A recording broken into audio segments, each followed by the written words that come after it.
Hi, I'm Dr. Selena Fisk, and welcome to this episode of Make Data Talk. In this podcast, I help you turn your spreadsheets into stories in a way that is practical, accessible, and hopefully a whole lot more useful than your grade 9 maths textbook. Today, I'm going to be talking about dead data. I actually overheard this phrase for the very first time a while ago when I was at an airport in the lounge. Today I'm going to talk about what dead data is, what problems it causes, and why you need to be interested in which of your data has died. In recent years in Australia, there has been some huge data breaches, namely Optus and Medibank are two major corporations in Australia who had a lot of customer data that was released and sold. Anytime this happens, this is obviously really scary because for any of us, we know how, easy in a way identity theft is, and we know how badly it can go. And so people in both of these breaches, plus a lot of other breaches in Australia and across the globe, have had really personal details such as full contact details, phone numbers, birth dates, all of that released and leaked, as well as identity documents, so driver's license, passports, other identification documents, etc. So really problematic on a number of levels, and obviously, huge. These two data breaches in Australia are two of the biggest top 5 ever in Australia. This was a significant issue at the time and continues to be for many people. For example, if you had a driver's license that was leaked in one of these breaches, you were able to go and get a replacement, at no expense to you from your local transport authority, which kind of shows the scale and I guess the concern around people having access to identity documents such as that.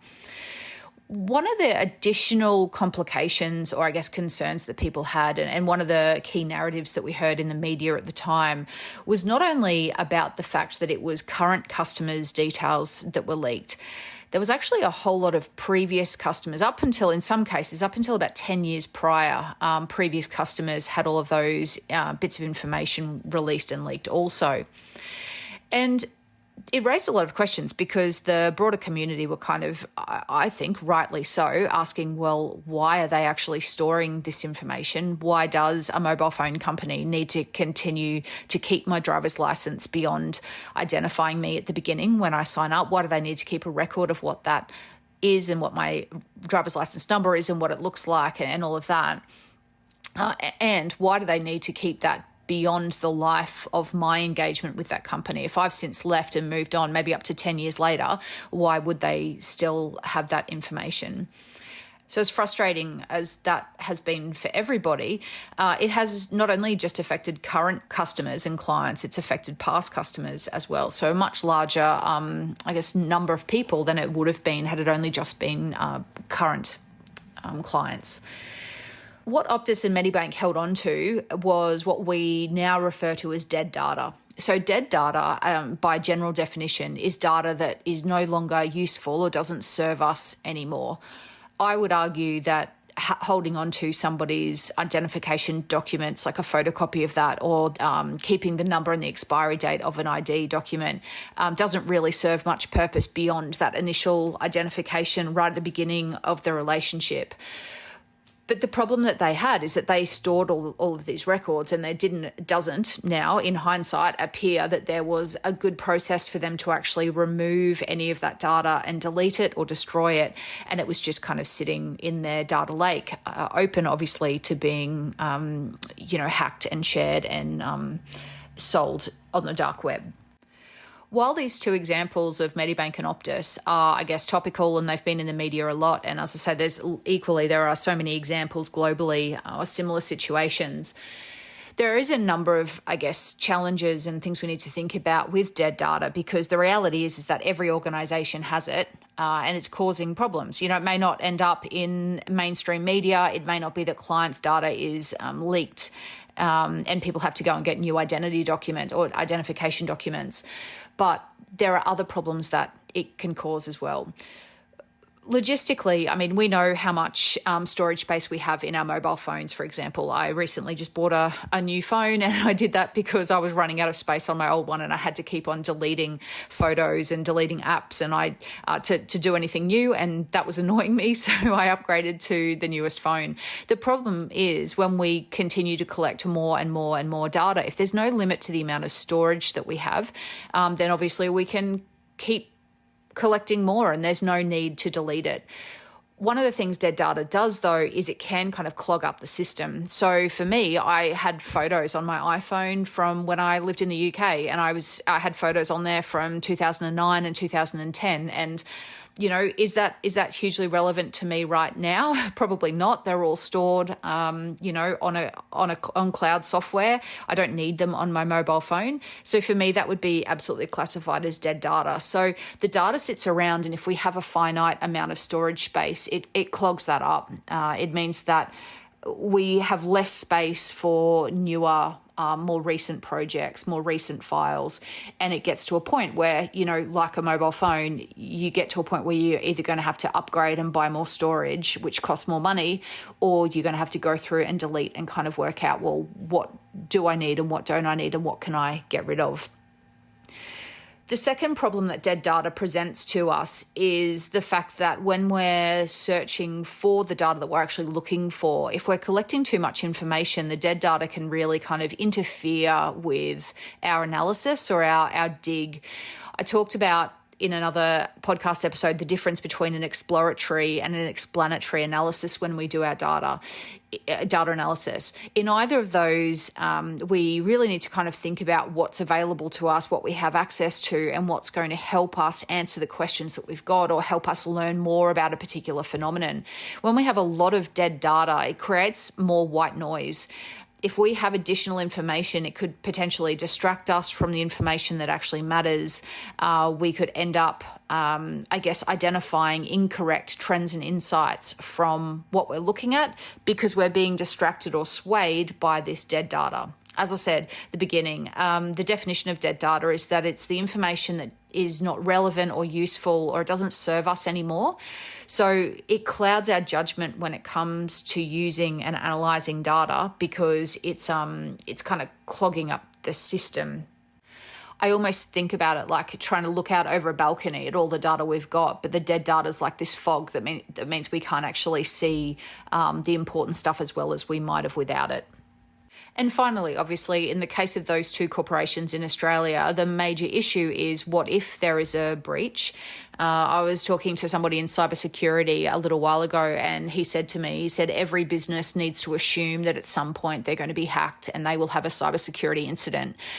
If that's true, and we're assuming the worst, then obviously if we continue to keep that information on past clients, cases, whatever it might be, and we store that and we're hacked, then obviously we're opening up ourselves and more of the people that we're here to serve than if we'd actually cleaned the data and removed it to begin with. Alternatively, if we had a really kind of lean collection and storage system, we're going to have less data. So if and when something bad happens, we know that the risk to people is less than it could have been, and we're able to hopefully impact fewer people along the way. I've noticed this a lot recently, particularly checking into hotels, and I saw the change in Australia post these two big kind of breaches, where historically I feel like a lot of hotels used to photocopy your driver's license or your passport when you got there, and they would have a physical copy, like a photocopy of your identification. And now a lot of them only just need to cite your identification when you check in. And I know I work with a lot of schools, and a lot of schools are doing that now as well. So rather than taking photocopies of birth certificates and that type of thing, they're citing birth certificates, and on enrolment forms, they're just, a senior leader is just ticking a box saying, yes, it's been cited, and that's enough. And so a lot of people are kind of saying, look, if we don't need to take on the responsibility for having this information, then we're not going to. So when it comes to us and our workplaces, there's a couple of things that we can do when it comes to dead data. We can have a think about what we have stored, where it's stored, how old our archives and our records are. We can do an entire audit of the organisation and of all the storage systems and places that we store information on, particularly on our clients and our practices, and go through and be really discerning and deliberate about thinking through what do you actually need to keep, what can you get rid of, what can you destroy, and how do you kind of lighten that load? How do you scale the amount of data storage that you have back so that you are only keeping the information that is absolutely necessary? The second part then is also for kind of current clients and customers is thinking about, well, how do you collect the minimum amount of information to not run into these problems in the future? It infuriates me when I go into shops and they ask for my email address so they can send me a receipt. And I know that it's so I can end up on an email list. I don't necessarily want to give my email address and my address to every retail shop that I go into where I buy clothes or shoes, but that's kind of what's being asked of us now in many cases. So, we're opening ourselves up by storing a lot of that information just to more problems down the track. While they're not asking for identity documents, obviously, it's still information that's out there that if our personal information, or if we are, I guess, within a data set that is breached across a number of different corporations, the risk is and the challenge is that potentially that data gets pieced together and then somebody who is I guess looking to do the wrong thing could potentially kind of piece together address, ID documents, email addresses, birth dates, all of that. So in the same way you go through your phone and clean up photos and delete them when you start running out of storage, or you go into your cloud storage and start deleting documents and movies and duplicates when, you've decided you don't want to spend more on storage, but you're running out of room. We need to think about our data that we're storing in our workplaces in the same way. How do we strip it back to what we actually need? How do we lock it down and keep it as secure as possible? And how do we only collect in the first place the absolute minimum amount of information that we need? So thanks for joining us this week on Make Data Talk. You might have seen on my socials that I now have a few presenters who are presenting some of my work as well alongside me. So if you do need any training or support in data storytelling, please feel free to reach out because we have heaps more capacity than I ever had as a solo person.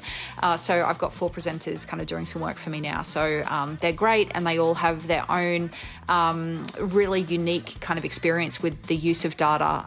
And I'm totally confident in the way that they do things and the way they present. They're absolute gems and good people and they know their stuff. If you'd like to sign up for my newsletter, you can go to selenafisk.com and sign up on the little bar across the top. And as always, thanks for joining us today. Take care and look after yourself.